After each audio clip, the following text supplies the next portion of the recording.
Part 4.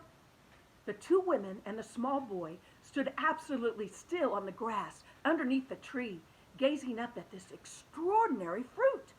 James's little face was glowing with excitement. His eyes were big and bright as 2 stars. He could see the peach swelling larger and larger, as clearly as if it were a balloon being blown up. In half a minute, it was the size of a melon. In another half a minute, it was twice as big again. "Oh, just look at it growing!" Aunt Spiker cried. "Will it ever stop?" Aunt Sponge shouted, waving her fat arms and starting to dance around in circles. And now it was so big it looked like an enormous butter-colored pumpkin dangling from the top of the tree. "Get away from that tree trunk, you stupid boy!" Aunt Spiker yelled. "The slightest shake and I'm sure it'll fall off. It must weigh 20 or 30 pounds at least." The branch that the peach was growing upon was beginning to bend over further and further because of the weight. "Stand back!" Aunt Sponge shouted. "It's coming down. The branch is going to break." But the branch didn't break. It simply bent over more and more and more as the peach got heavier and heavier. And still it went on growing. In another minute, this massive fruit was as large and round and fat as Aunt Sponge herself, and probably just as heavy. "It has to stop now!" Aunt Spiker yelled. "It can't go on forever." But it didn't stop. Soon it was the size of a small car, and it reached halfway to the ground.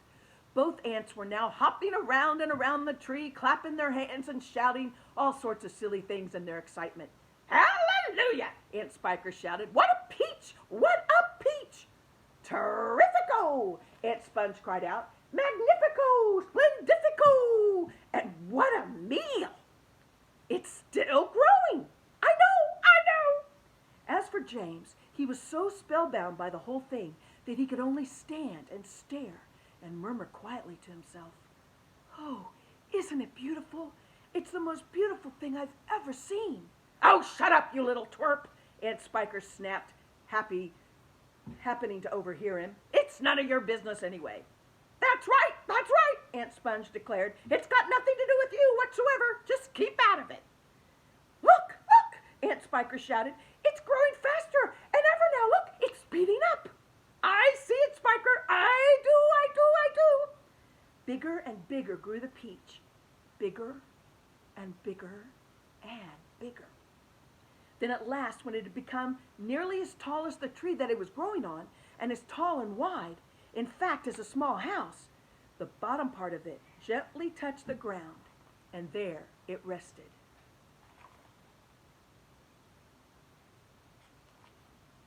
"Oh, it can't fall off now," Aunt Sponge shouted. "Oh, it stopped growing," Aunt Spiker cried. "No, it hasn't." "Yes, it has. It's slowing down, Spiker. It's slowing down, but it hasn't stopped yet. Look, watch it." There was a pause. "Well, look, it has now." "I believe you're right. Do you think it's safe to touch it?" "I don't know. We better be careful."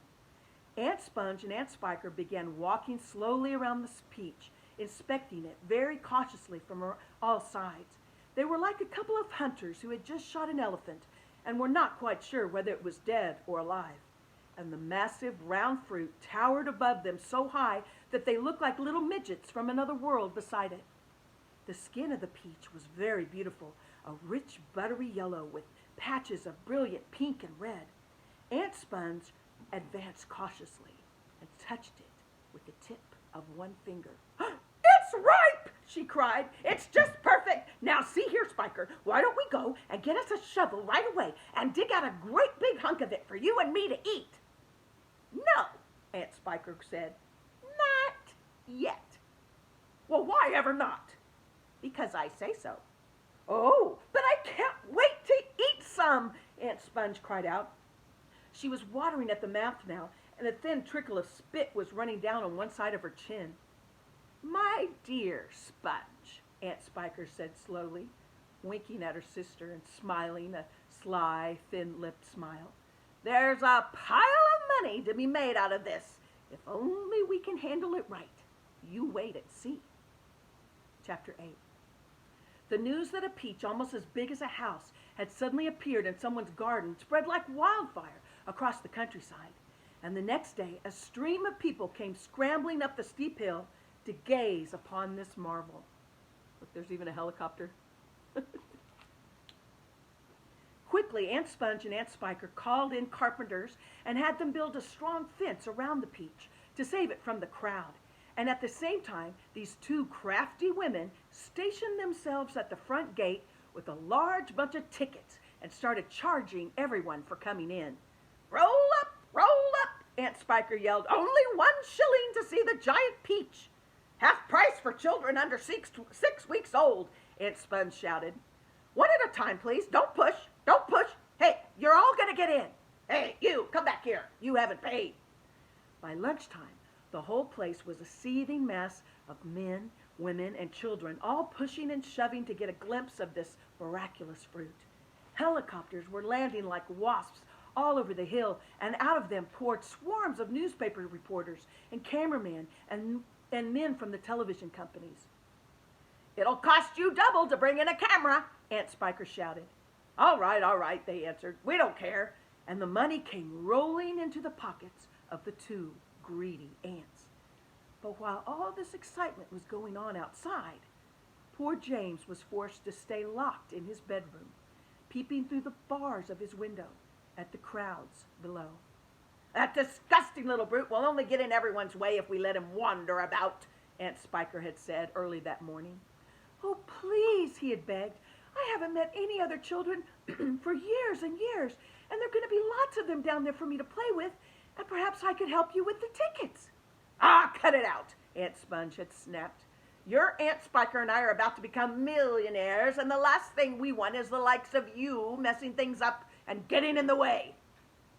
Later, when the evening of the first day came and the people had all gone home, the ants unlocked James's door and ordered him to go outside and pick up all the banana skins and orange peel and bits of paper that the crowd had left behind. "Well, could I please have something to eat first?" he asked. "I haven't had a thing to eat all day." "No," they shouted, kicking him out of the door. "We're too busy to make food. We're counting our money." "But it's dark," cried James. "Get out," they yelled, "and stay out until you've cleaned up all that mess." The door slammed and the key turned in the lock.